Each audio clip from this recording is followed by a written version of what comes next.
So today's video is going to be photography tips. Now, this is going to be whether you are using a camera or just a smartphone to get like photos with your family and loved ones. These are just things that you can do that will automatically make your photos better. And things I wish I could tell everybody because sometimes it drives me nuts. So I have a list on my phone here.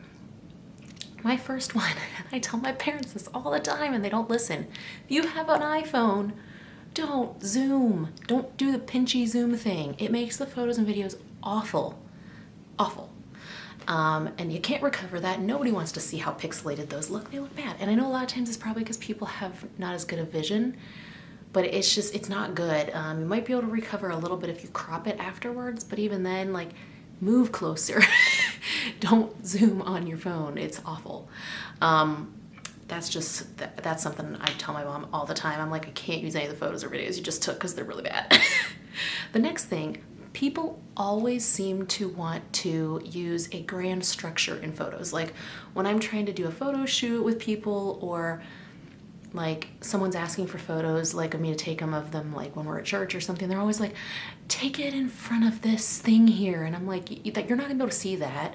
It's gonna look weird and you're under weird lighting. Like, just sometimes the simplest backgrounds, like a field right in front of a forest line, especially if you're in the shade, in front of like a brick wall, a stone wall, moss covered and ivy covered walls, I love. I know this lighting is really bad right now. The sun is like setting and I don't have a better location, so I'm sorry about that.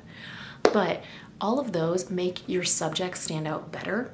Now, if you are wanting just a grand landscape photo, then yeah, having like a gazebo in it or something is fine. But everybody always goes, let's take photos in that gazebo, which in a gazebo is also a horrible photo because it's all shadows on you. Like, how is that? No, just don't do it.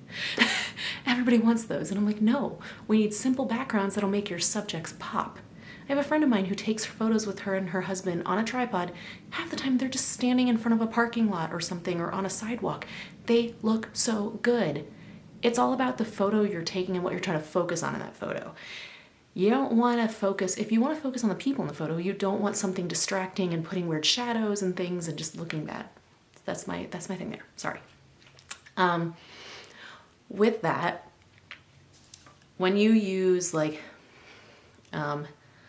things like structures like a gazebo that I said put weird shadows and things, the same goes for using lighting. When you're inside, people are always like, take a picture of me standing here, and they're right underneath like a direct light. What that's going to do is you got your light source up here, it's going to put shadows right here, which nobody wants, and here, and it's going to look really bad. And even if you have a professional camera, that's really, really hard to recover in post-editing. I had to do it the other day because people hung a backdrop for our Christmas party and they hung it right under the light. And I was like, this is awful. Everybody's faces are in shadow. And I did my best. And it took me forever to mask and pull out the shadows in people's faces in Lightroom. So don't do it. You will not like how you look in those. Unless you're going to look straight up, you're not going to like how you look in those. So either turn off the indoor lights or try and use them as something to like, as a backlight kind of thing. Like, from the other side of the room, like something like that. If you're using Christmas trees behind you, that's kind of different because generally you're trying to get the lights to blur behind you, which means you also need to be way up from it, not right against it, or the background will not be blurred. Even a great camera, if you are right against your background, it ain't gonna be blurred. With that one, when you are using like portrait mode on your iPhone and you want everybody in focus, you gotta all be in like one line. Or you have to scoot a lot further away from the people you're trying to take a photo of to make sure that they are all in focus. Because what happens is, like, especially if you're going to get like a close-up of two people and like one's face is like say here and one's here, one is going to be more in focus than the other because of that blurred background effect. And it happens on cameras too. I still get that wrong sometimes too, especially with this, because it's got a really, really narrow depth of field.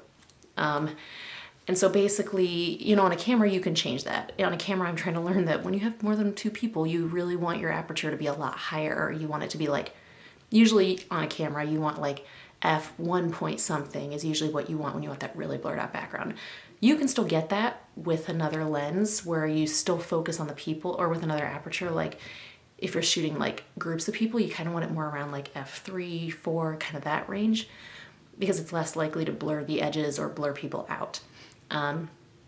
In groups, I think you want it even bigger, which is probably beyond people who are looking at this to just make their photos better. But just trying to explain that because that's something I'm still trying to remember when I take photos of people.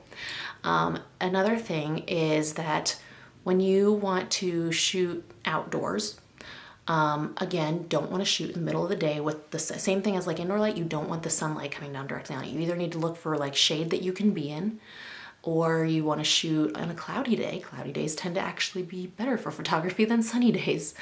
Or if you want to do a sunset shoot, those are great, but what's also great that people don't think about, if you can do it, is sunrise, which I know means you gotta like do your hair and makeup early, that stuff, whatever. But you tend to have better photos because you're not fighting, especially if you're in a busy place like a city or something, you're not fighting for space to take photos with everybody else that's there. And then, unlike sunset, where, you know, sunsets, you run out of sunlight or daylight, sunrise, the sun keeps going up. You still have time to work, even if you didn't get the photos you wanted. And usually it's still kind of a more soft glow morning light. So those are things that could be good too. Let me look at my list here again because I want to make sure I didn't forget any.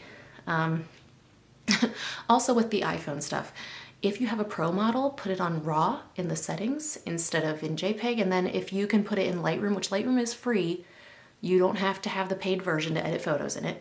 But if you do, RAW gives you the opportunity to actually change it to look more like what you want, and you don't have to have those awful iPhone edits that it automatically puts on them, which I hate because I don't have a Pro, so I can't change that on mine.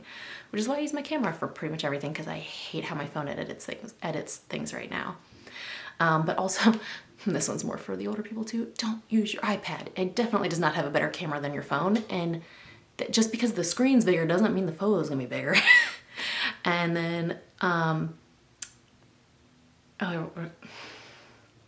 was gonna say something else with that, but it kind of goes along with the don't zoom, you know, that kind of thing. Oh, the back camera. Obviously, your back camera on your phone is way better than your front camera on your phone. So just thoughts there. I know most of you know those things, but just in case you don't, those are helpful tips. The only other thing I really have on here is kind of just focus on when you want to take photos. Most of you are probably taking photos with your family. What do you want the main focus of the photo to be? Do you want it to be the people in the photo, or do you want it to be some grand background? Because most likely, if you want it to be the people, it doesn't matter what your background is. You just want the people there in front. You don't need to have anybody in front of some like great landscape or something. Oh, wow, this lighting is making this video horrible. I'm so sorry. Also, look at how weird this looks on the edges because it's a 16mm, so it's very distorted on the edges, but it's great for this and for real estate photography, which is why I got it. So anyway, that is this video on tips. Let me know if there's other tips you think that are like things that would be helpful even for people just using like their phone or their camera to take photos of their family, you know, like not doing professional work, but just someone who just wants better quality photos of their kids or their family or something. Because I think that these are really helpful. Yeah. But that's all I can think of at the moment. But just remember, especially if I could pick 3 things out of that you should remember is 1, don't zoom on your iPhone. Do not use the zoom on your iPhone. Move yourself if you can. Do not use the zoom, please. Unless it's the one that comes with like the Pro where you can click the different settings. Other than that, don't zoom. Don't use indoor lighting. If you can help it, turn off all the lights and use natural lighting and just brighten the photo later. It'll look a lot better. Especially if you have a camera, you can do that. Any camera can do that. Some better than others, but any can. And then the other one is just the don't look for grand structures. You don't need your photos to be in a gazebo or on a bridge or just because you're at a restaurant or at a location or something. You can have great photos just in front of a wall, anywhere. So just remember that. You want to focus on the people in the photos, then you don't need a big structure and you don't need it to make your photos look great. Sometimes it's actually more distracting. So just keep that in mind. Hope that helps.